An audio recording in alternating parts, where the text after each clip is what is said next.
All students and student organizations must adhere to the Student Event Risk Management and Approval, or SERMA process, to use university resources and to conduct and promote events and activities.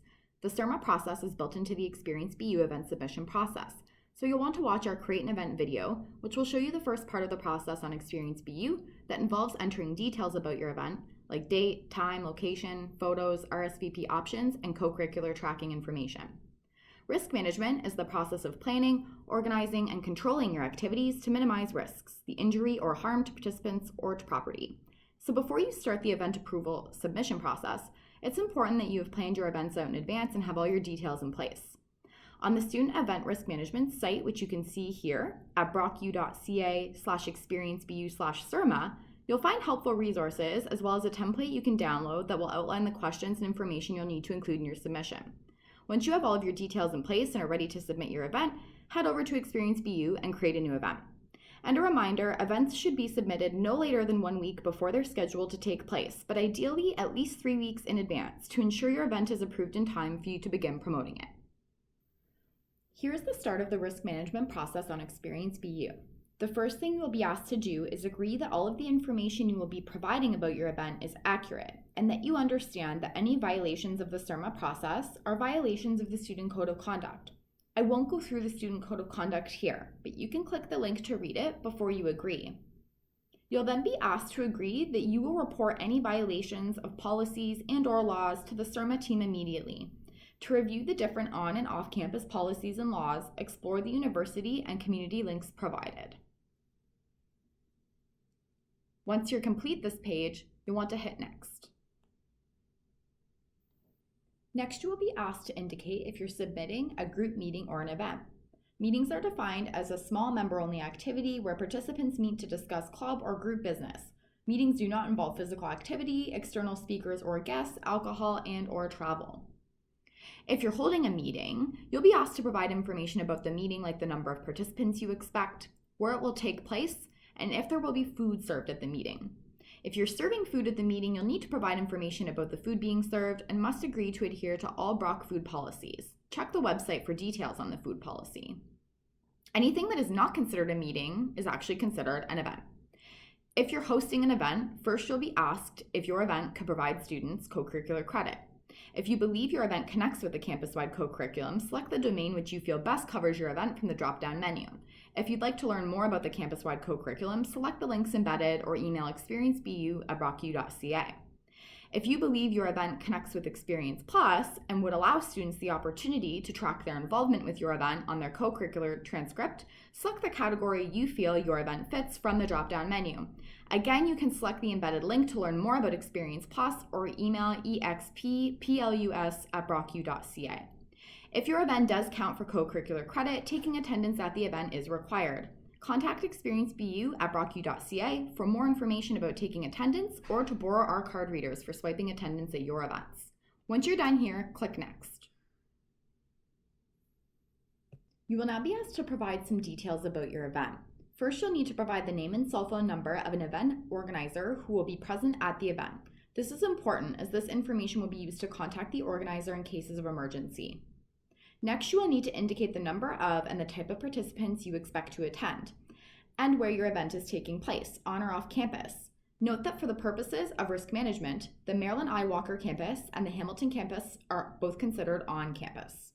Next, you'll need to select all the elements that will be involved at your event. If alcohol will be served or available at the event, if it involves animals, for example, goat yoga or volunteering with shelter animals, any external guests, speakers, or entertainers, if your event involves food, fundraising, potentially controversial content, potentially dangerous materials such as fire, combustibles, sharp objects, or other hazardous materials, prizes or lottery including raffles, rentals and/or equipment including tents, inflatables, stages, bubble soccer balls, etc. If your event does not involve any of these elements, you can select "This event does not include any of the above listed elements." For each of the elements involved in your event, you'll be asked questions specific to that element. In this tutorial, we will not go through every section, so if you would like more information on each of these sections, you can visit brocu.ca/experiencebu/SERMA. But for this tutorial, I'll select alcohol and food. Below this section, you'll be asked what the level of physical activity, physical risk of harm would be at your event. The level of physical risk is often related to the type of activity. Very low impact activities like sitting and watching a movie carry far less physical risk than playing hockey, for example. Consider what your participants will be doing throughout the event and select the appropriate level of risk. Next, you'll be asked about the psychological risks that would happen at your event. Psychological risk comes from the likelihood of hazards that might affect the mental well-being or mental health of your participants. These hazards could include content that is emotionally triggering or stressful, the potential for argument or hostility, or harassment or bullying. Again, consider what your participants might be exposed to during your event and select the appropriate level of probability. For both the physical and psychological risks, you'll need to have a plan in place to mitigate or handle incidents if the likelihood or risk is likely at your event. Here you will provide more venue information. If your event is taking place off campus, you'll be asked about the venue name, the venue address, whether the venue has been booked and confirmed, whether you've established a rental agreement, and if your event is outdoors. You'll also need to provide capacity information, such as have you confirmed the capacity and what's your plan to ensure that the venue capacity is not exceeded. If your event's taking place off campus, you'll also need to provide information around accessibility. Ensuring your event is accessible is an important part of the planning process. While most on-campus spaces are accessible, not all off-campus spaces are. It's important that you consider the accessibility of your off-campus event, from parking, entrances, and elevators to inclusive and accessible washrooms and room layouts. And since off-campus events will involve participants traveling off Brock's campus, you'll need to indicate if participants will be traveling independently or if you'll be organizing transportation for them. Taking responsibility to transport folks to and from events, like chartering a bus, carpooling, or renting a car, carries a greater risk and requires further planning, especially if you're traveling internationally. Make sure you check the website for more information or contact SERMA at brocku.ca if you have any travel-related questions about your event. If your event is on campus, type in your room location and indicate if the room booking has been confirmed. Your room booking must be confirmed before you will receive event approval. However, you can still submit your event if you're waiting on your room booking. You'll then be asked if the room for your event meets or exceeds your expected number of participants and what your plan of action is to ensure the venue capacity isn't exceeded. This can include something on the lines of, I plan to have a volunteer at the doorway of the event, swiping student cards and keeping track of how many folks come into the event.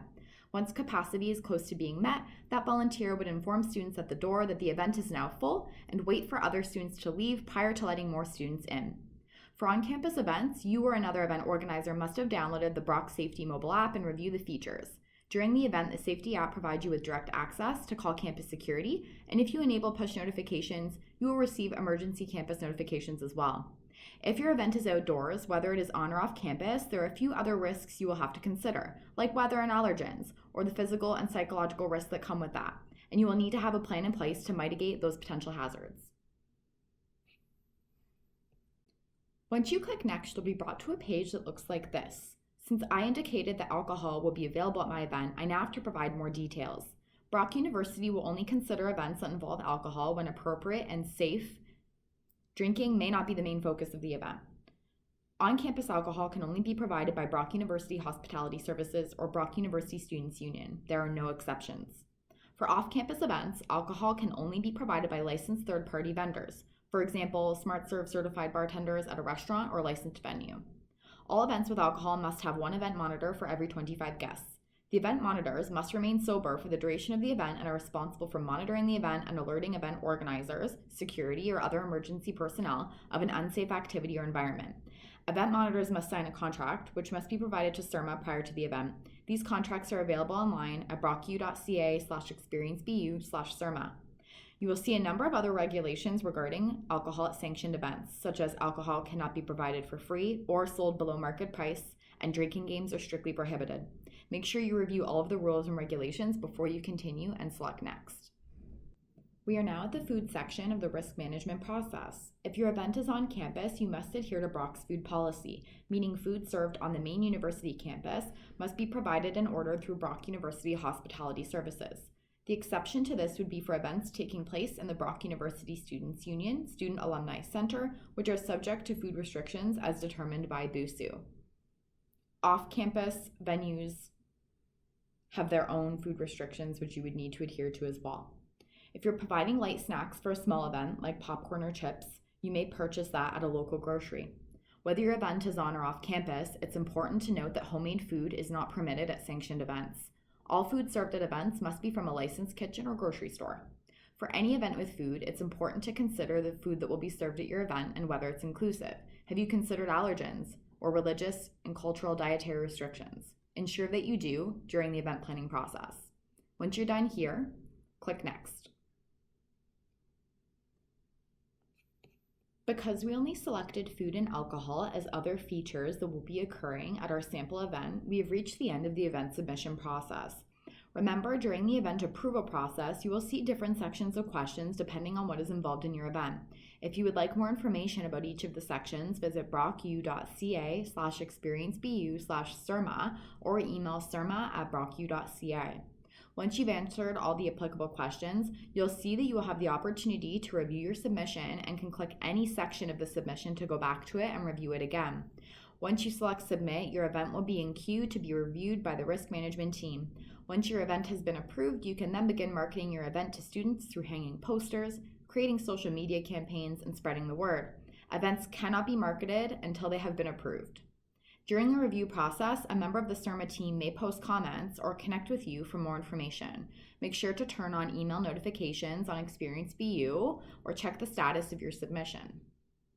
To turn on system and email notifications regarding your event submission, select your initial or photo on the top right-hand side of your screen, then select Account. Click Notifications at the top of your screen. Then click Advanced Preferences and scroll down until you see Event Submissions. Check System and Email next to each option under Event Submissions to ensure you're alerted to changes happening with your event as you await approval. To check the status of your event submissions, select your initial or photo on the top right-hand side of your screen and select Submissions from the drop-down menu. At the top, select Events. And here you will see the events you have submitted and the status of each event you have submitted. This concludes the risk management tutorial video. If you have any questions about this video, be sure to email us at serma@brocu.ca.